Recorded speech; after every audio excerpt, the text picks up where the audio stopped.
오늘 우리에게 주시는 하나님의 말씀은 신명기 22장 말씀입니다. 신명기 22장 1절에서 4절인데 여러분의 성경으로 함께 찾아서 읽겠습니다. 신명기 22장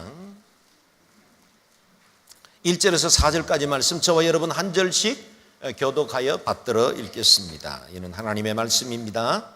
만약 네가 내 형제의 소나 양이 길을 잃고 헤매는 것을 보면 그냥 지나치지 말고 반드시 그것들을 내 형제에게 데려다 주어라.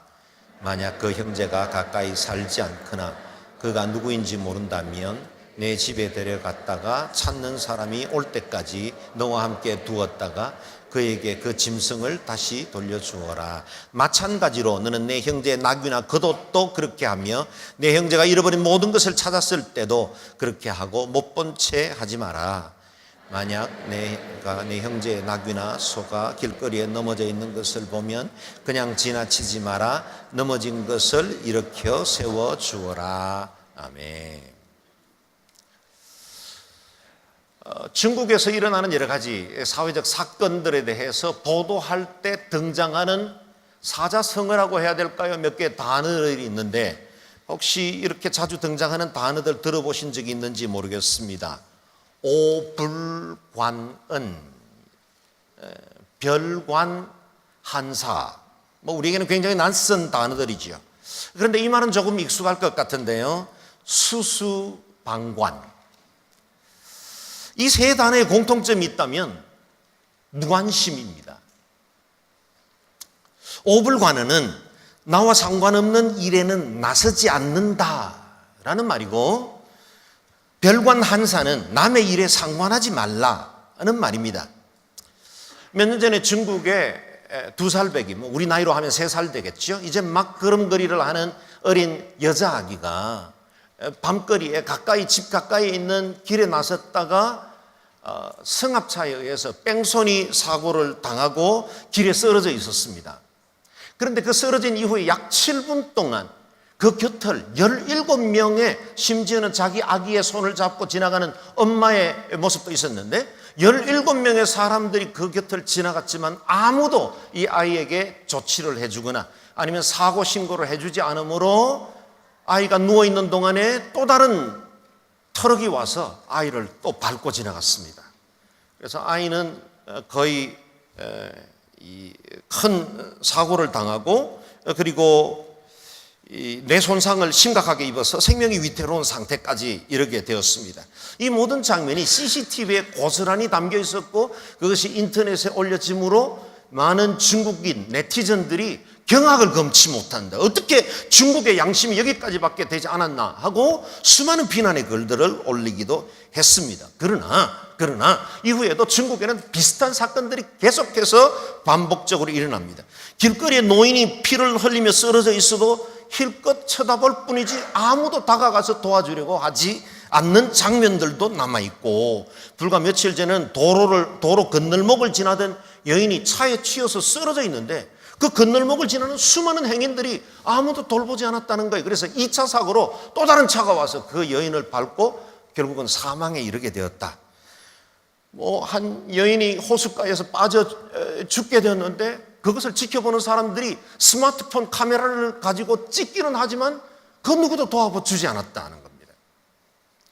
불이 난 화재 현장에서 한 사람이 창밖으로 뛰어나오는데 그것을 동영상으로 찍으면서도 돕지를 않는다. 이런 일로 인해서 중국의 양심은 뭔가, 그것 때문에 굉장히 많은 사람들이 경악하면서 이 일에 비난하는 글들을 보았습니다. 두 가지 원인들로 분석하기도 합니다. 중국의 급격한 사회적인 변화, 도시화, 물질화로 인해서 개인주의가 너무 팽배했다는 사실. 또 한 가지는 1960년대 문화 대혁명 당시에 어떤 다른 사람들을 도우려고 하면 반드시 이거 집단적으로 처벌을 받았기 때문에 그로 인해서 다른 사람 일에 관여했다가는 자신들에게도 화를 입을까 해서 움츠러들던 그 경향들이 아직도 중국인의 심령 속에 깊이 남아있다. 그렇게 분석하는 자료도 보았습니다. 물론 우리는 이 같은 중국인들의 인면수심의 처사에 대해 분노하기도 하고 우리는 적어도 그 정도 부도덕하지는 않다는 말로 우리 자신을 위로할 수는 있을 것입니다. 그러나 역시 우리도 자신도 우리 주변에서 일어나고 있는 크고 작은 일들을 못 본 채 하며 지나가는 일들도 많은 것이 사실입니다. 오늘 본문 말씀 4절까지 길지 않는데 전체 말씀을 다시 한 번 더 읽어보겠습니다. 시작. 만약 내가 내 형제의 소나 양이 길을 잃고 헤매는 것을 보면 그냥 지나치지 말고 반드시 그것들을 내 형제에게 데려다 주어라. 만약 그 형제가 가까이 살지 않거나 그가 누구인지 모른다면 내 집에 데려갔다가 찾는 사람이 올 때까지 너와 함께 두었다가 그에게 그 짐승을 다시 돌려주어라. 마찬가지로 너는 내 형제의 낙이나 겉옷도 그렇게 하며 내 형제가 잃어버린 모든 것을 찾았을 때도 그렇게 하고 못 본 채 하지 마라. 만약 내가 내 형제의 낙이나 소가 길거리에 넘어져 있는 것을 보면 그냥 지나치지 마라. 넘어진 것을 일으켜 세워주어라. 아멘. 저희 온누리교회 전체 캠퍼스는 동일한 본문으로 매주 설교를 합니다.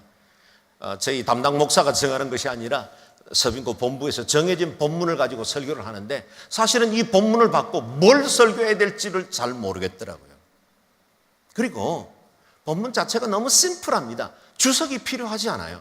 여기 무슨 해석이 필요합니까? 읽으면 그대로 이해될 만한 동일한 사건들 여러 가지 그 장면들을 그대로 우리에게 요구하는 하나님의 명령이 담겨 있지요. 만약 들판에서 길을 잃은 소나 양을 보거든 반드시 주인에게 데려주어라. 말씀의 핵심입니다. 하나님께서 소나 양을 긍휼히 여기시기 때문에 주신 명령일까요? 요즘 길고양이를 돌보는 캣맘이나 유기견을 돌보아주는 따뜻한 마음을 가진 사람들, 동물보호 애호가들에게 적용할 만한 말씀일까요? 물론 그럴 수 있습니다. 하나님은 모든 피조물들이 사랑하고 창조 질서대로 보존되기를 원하시기 때문에 동물들에 대해서도 하나님은 긍휼히 여기십니다. 그러나 이 본문 말씀의 핵심은 이 가축을 소유한 사람의 재산을 보호해 줘야 한다. 개인의 욕심으로 착복해서는 안 된다는 사실을 강조하고 있습니다. 당시에는 대체로 가축들을 방목하다 보니 길을 잃고 가끔씩 광야에 헤매는 짐승들, 가축들을 종종 볼 수 있었을 것입니다. 대부분 소나 양들의 엉덩이에는 불도장을 찍어서 주인이 누구인지 표시해 놓기도 합니다. 아마 같은 동네 사람이라면 이 가축이 누구 것인지도 알 수 있었을 것입니다. 목축이 중심이 되던 당시에 가축은 귀중한 재산 목록 중에 하나였기 때문에 그 재산을 서로 보호해 주라는 주님의 규례였습니다. 그런데 오늘 본문 말씀, 이 짧은 말씀을 자세히 보면 자주 반복되는 몇 개의 단어를 발견할 수 있습니다. 가장 많이 반복되는 단어가 형제라는 단어입니다. 형제. 내 형제에게, 그 형제가 내 형제에, 그 형제라는 말을 쓸 때는 반드시 바로 너의 형제다. 너의 형제, 내 형제의 일이다 라는 사실을 강조하고 있습니다. 형제라는 단어가 6번, 개역 개정 번역에는 7번 그렇게 등장합니다. 그렇다면 형제가 누구입니까? 분명 여기 형제라고 말할 때는 혈연 관계만을 말하는 것 같지는 않습니다. 2절에 보면 만약 그 형제가 가까이 살지 않거나 그가 누군지 모른다면, 이런 표현을 보면 아마 아주 가까운 혈족 간의 형제만을 이야기하는 것이 아니라는 사실을 알 수 있지요. 오늘 말씀 속의 형제는 넓게는 이스라엘 백성, 곧 하나님께서 선택하신 언약의 공동체를 의미하기도 하고, 좀 더 영역을 작게 보면 그 이웃이나 자기의 지역민이라고 말할 수도 있겠습니다. 또한 2번이나 반복되는 말씀이 못 본 채 하지 말라는 말씀입니다. 못 본 채 하지 마라. 그리고 또 다른 2번의 반복이 있는데 그것은 그냥 지나치지 마라 하는 말씀입니다.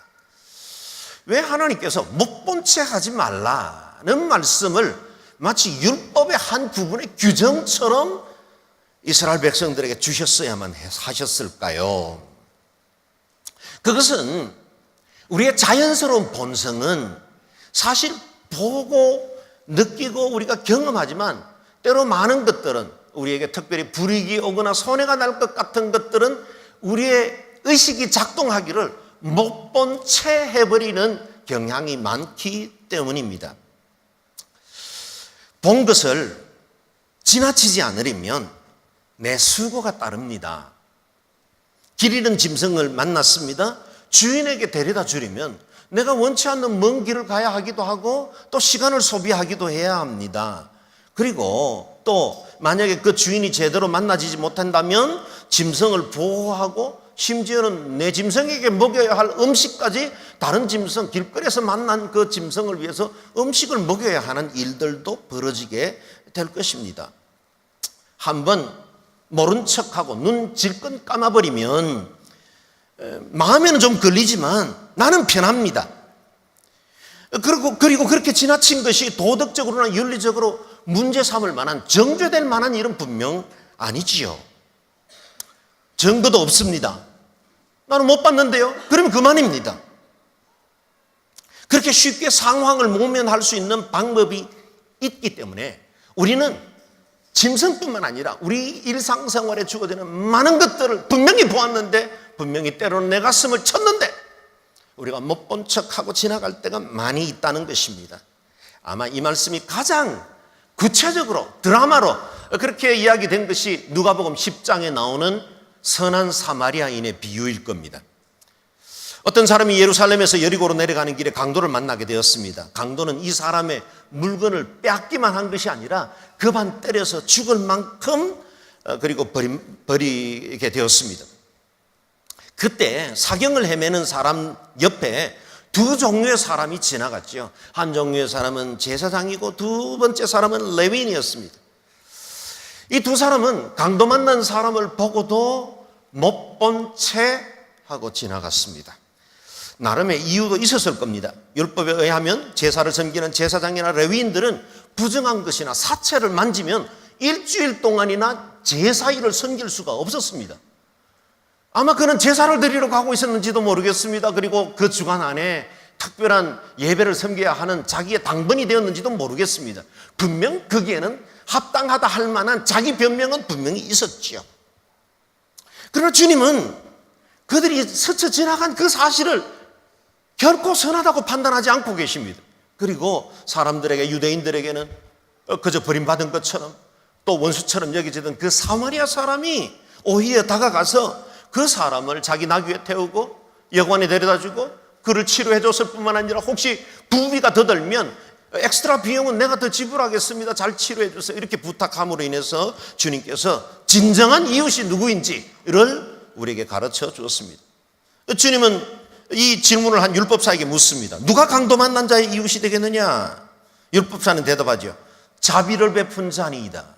아마도 사마리아인입니다, 이렇게 말하기는 꺼렸을 거예요. 사마리아인 자체 말도 하기 싫은데 그 사람을 칭찬하고 그 사람이 바른 사람이라고 말하는 것 자체가 싫었을 겁니다. 그러나 앞뒤 정황을 보면 부인할 수 없는 사실이기 때문에 자비를 베푸는 자입니다, 모호한 답을 합니다. 그때 주님이 말씀하시죠. 가서 너도 이와 같이 하라. 가서 너도 이와 같이 하라. 그렇다면 오늘 예배하는 저와 여러분에게 우리에게 강도 만난 이웃이 누구인가를 생각해 볼 필요가 있습니다. 아마 우리 민족 공동체에 가장 가까운 강도 만난 이웃은 북한이 아닐까요? 이어지는 미사일과 핵실험으로 대북 제재가 더욱더 강력해지고 있고 북한과의 무역이나 금융 거래 자체를 금지하고 또 심지어는 2차 제재까지 있어서 북한과 거래하는 모든 것을 차단하는 그런 정책을 지금 펴고 있습니다.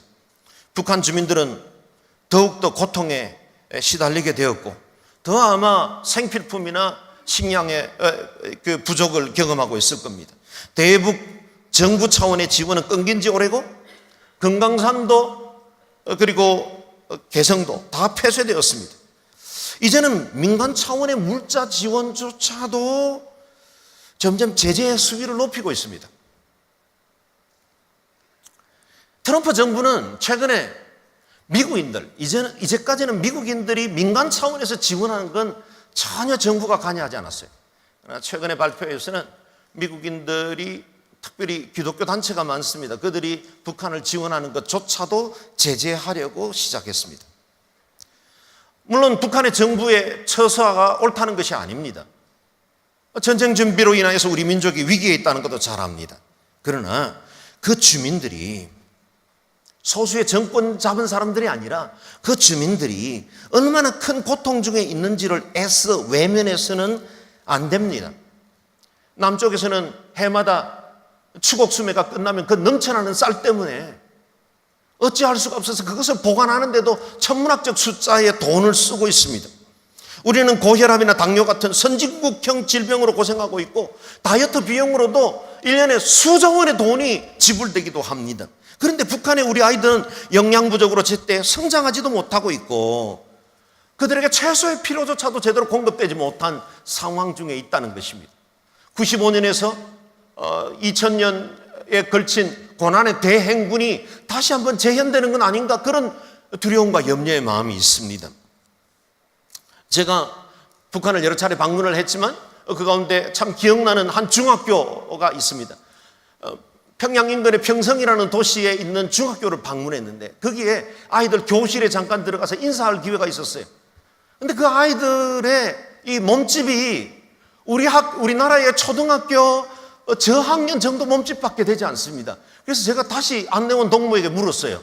진짜 중학생입니까? 중학생이에요. 전쟁하면요, 그 사람들 우리에게 총불이 제대로 겨눌 만한 힘도 없어요. 여러분, 우리가 무조건 북한을 통제함으로 해서 압제하는 그런 방법으로는 되지 않습니다. 우리가 지원한 쌀이 군부대로 흘러가지 않습니까? 이렇게 염려하는 분들도 있습니다. 그러나 여러분, 군인도 먹어야죠. 대부분의 북한에서 성장하는 청소년들은 18세 정도가 되면 군대를 갑니다. 자기 집에서 제대로 먹지 못하다가 군대에서라도 먹어야죠. 그래야 지금 남북한에 있는 이 체형의 차이들, 지금 거기는 우리에게 언어도 통하고 김치도 같이 먹지만 사회적으로 너무나 이질된 집단으로 지금 분리되고 있어요. 못 본 채 할 수 없는 우리의 형제들입니다. 잠언 3장 27절은 내 손이 선을 베풀 힘이 있거든 마땅히 받을 자에게 베풀기를 아끼지 말라고 우리에게 말씀하고 있습니다. 야고보 선생은 선을 행할 줄 알고도 행치 않으면 죄라고 하십니다. 남북한이 통일되었을 때 남쪽에서 감당해야 할 통일 비용이 천문학적이다. 그래서 차라리 통일하지 않는 것이 좋겠다고 생각하는 젊은이들이 점점 늘어간다는 그런 통계도 보았습니다. 그러나 사랑하는 여러분, 이렇게 계속 갈 수는 없습니다. 북한 주민들, 우리의 형제 자매들입니다. 못 본 척하고 지날 수는 없습니다. 남한은 매년 국방비로 40조를 쓰고 북한은 매년 1조 원을 쓴다 합니다. 엄청난 재정을 남북한은 전쟁 준비로 쏟아붓고 있습니다. 이런 상황이 계속되게 해서는 안 됩니다. 우리가 평화의 통일을 위해서 기도해야 할 이유가 있다면 우리 안에 예수 그리스도로 말미암는 중간에 막힌 담을 허무시고 둘로 하나를 만드시는 그 은혜의 손이 우리가 필요한 시기가 되었기 때문입니다. 북한 주민은 1인당 GNP가 남한 우리 국민의 4%밖에 되지 않습니다. 우리가 100만 원을 가질 때 그들은 4만 원 갖는다는 의미입니다. 경제력 차이가 너무나 큽니다. 빈부격차 계속해서 더 벌어지고 있을 거예요. 못 본 채 해서는 안 되는 우리의 형제들입니다. 그냥 지나치면 안 됩니다. 아마 제 메시지 내용 가운데 북한에 대한 입장에 대해서 조금씩 다른 견해를 가지고 있는 분들이 있을 거예요. 그러나 저는 우리 모든 이들의 눈이 하나님을 향할 수 있기를 바랍니다.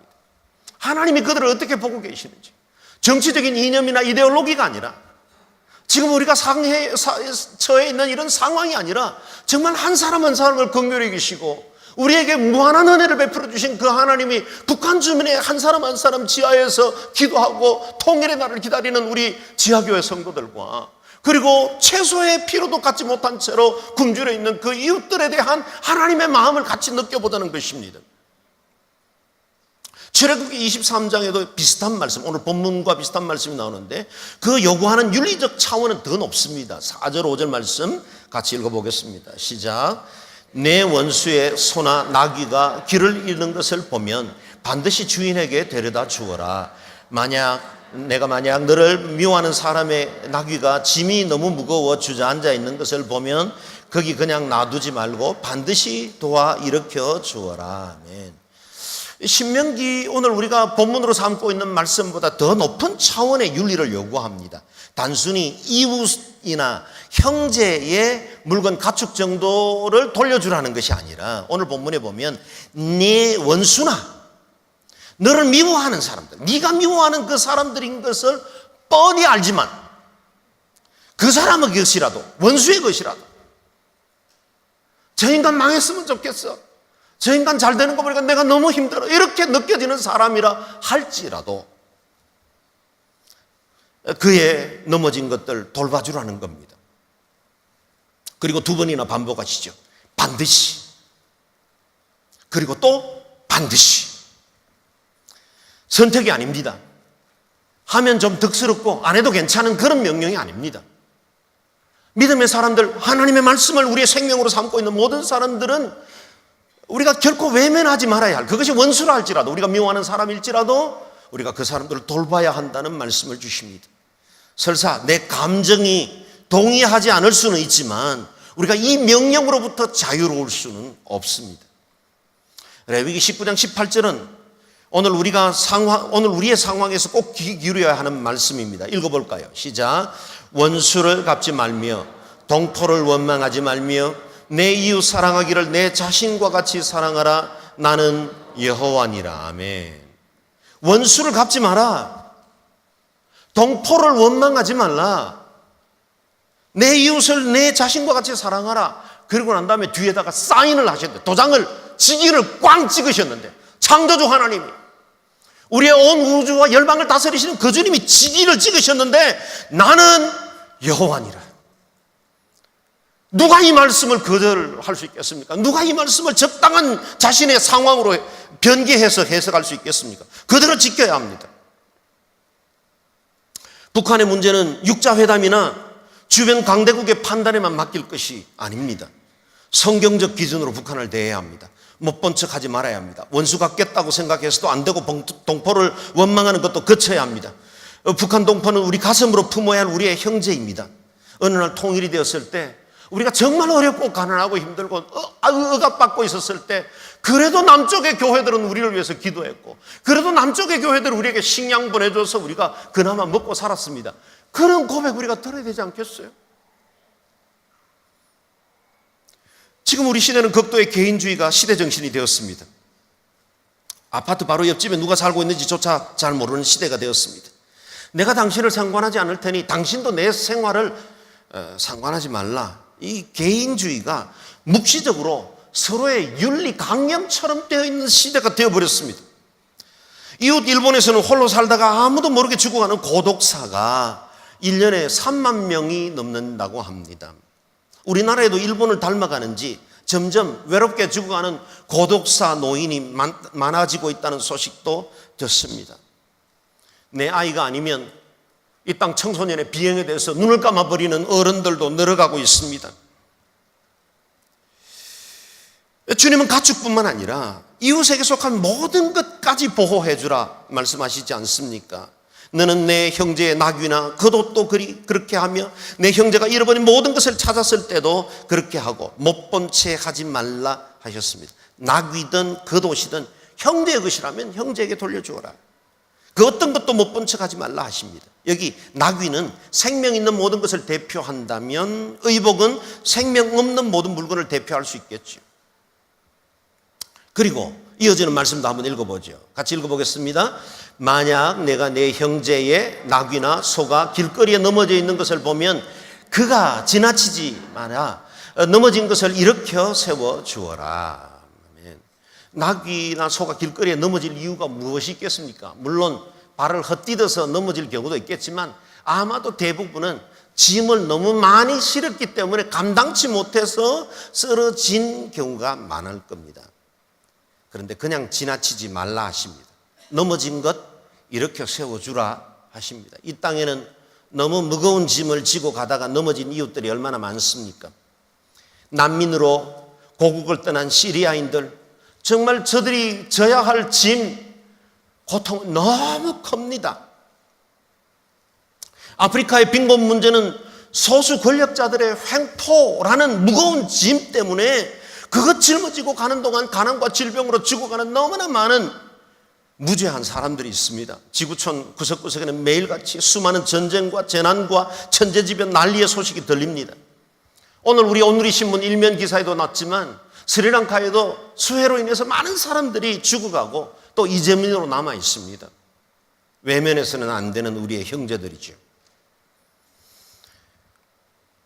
호텔 루완다라는 영화를 보신 적이 있습니까? 저희 둘째 딸이 1년간 단기 선교사로 섬겼던 곳인데요.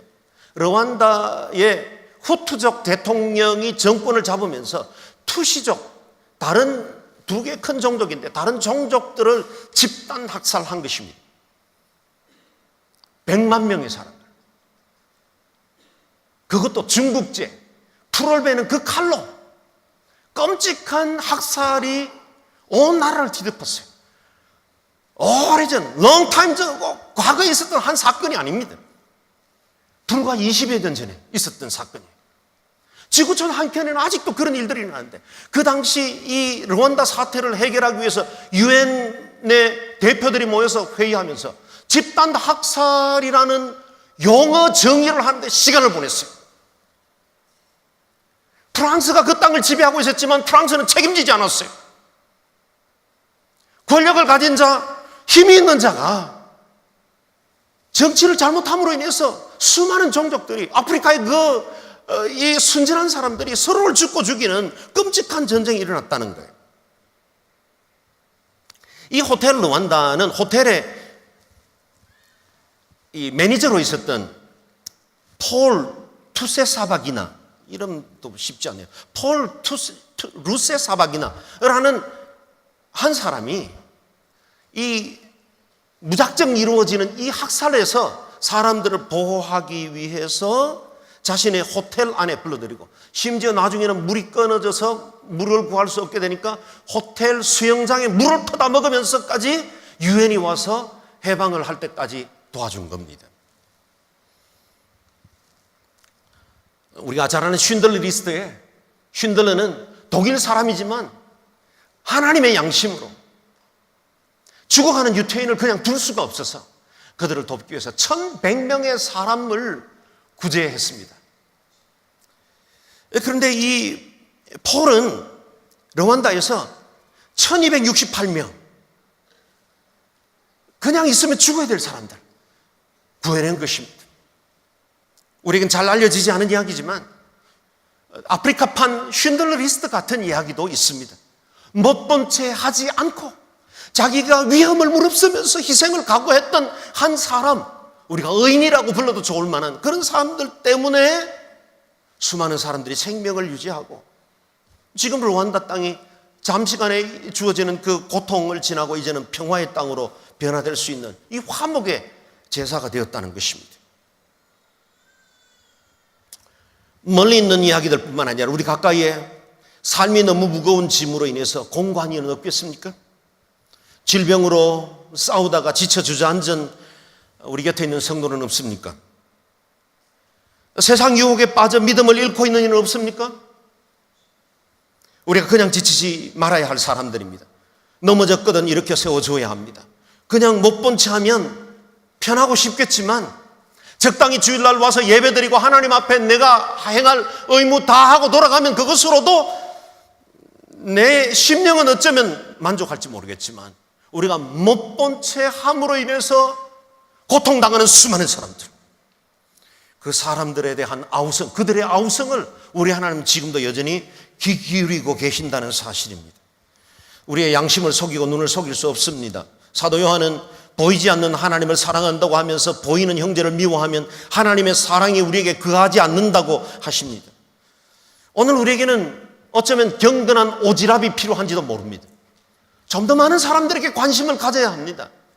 좀 이웃들, 좀 동네들, 그리고 우리 성도들 가운데 무슨 일이 있는지에 대해서 부정적인 소문 내는 것 말고, 단점 찾아내는 것 말고, 누가 아파하는지 누가 힘들어하는지를 돌아볼 그런 사랑의 오지랖이 필요합니다. 관심의 등불을 높이 들어야 할 때가 되었습니다. 요즘처럼 개인적인 삶을 존중하는 프라이버시의 시대에 더욱더 우리에게 요구되는 것이 있다면 예수 그리스도께서 우리에게 보여주신 공동체성입니다. 기꺼이 내려오셔서 우리의 몸을 입으시고 기꺼이 자신을 내어주심으로 보여주신 그 사랑이죠. 우리와 이와 같이 서로에게 관심을 가져야 할 이유가 여기에 있습니다. 우리의 하나님께서 우리를 못 본 채 하지 않으셨기 때문입니다. 우리 죄로 인하여서 우리는 멸망의 길로 가고 있었습니다. 영원한 심판, 저주 아래에 있었습니다. 그런데 하나님이 우리를 못 본 채 하지 않으신 거예요. 그분이 우리를 찾아오셨어요. 독생성자 예수 그리스도를 우리 위해 내어주셨어요. 그 십자가의 구속으로 인하여서 우리는 구원받았습니다. 영생을 누렸습니다. 우리는 모두 양처럼 길을 잃고 제각각 자기 길로 흩어져 가버렸지만 여호와께서는 우리 모두의 죄악을 그에게 지우셨다. 우리를 추적하셨고 끝까지 찾아내셨습니다.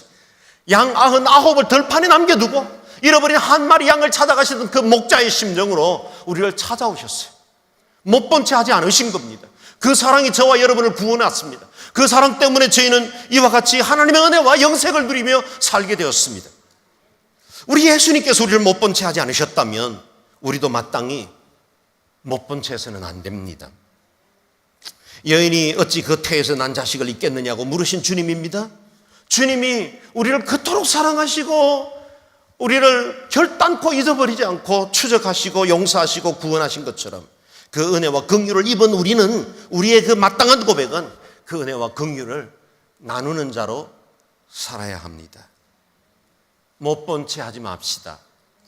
여러분, 우리 곁에는 수많은 믿음의 성도들이 있고 각양 아픔과 여러 사연들을 가지고 있습니다. 못 본 채 하지 맙시다.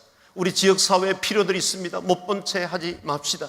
우리 북한 땅에 우리의 형제 자매들 못 본 채 하지 맙시다. 열방 구석구석에 일어나는 수많은 재난과 고통 가운데 죽어가는 사람들 못 본 채 하지 맙시다. 우리를 통해 하나님의 사랑이 은혜의 강수처럼 흘러가게 되는 역사가 있기를 주의 이름으로 축원합니다. 같이 기도하겠습니다. 기도할 때 하나님, 그동안 우린 정말 너무 못 본 채 하며 살아왔습니다. 애써 외면해 왔습니다. 양심의 소리에도 귀를 막아버리려고 할 때가 많았습니다. 그러나 하나님, 오늘 말씀을 통해 다시 한번 우리의 영의 눈을 들게 하시고 주님이 그리하신 것처럼 못 본 채 하지 않고 이 세상의 여러 문제와 아픔들을 함께 가슴으로 품고 주님이 민망히 여기듯이 우리도 민망히 여기는 저희들이 되게 도와주옵소서. 함께 통성으로 우리 자신과 우리 교회들을 위해서 기도하겠습니다.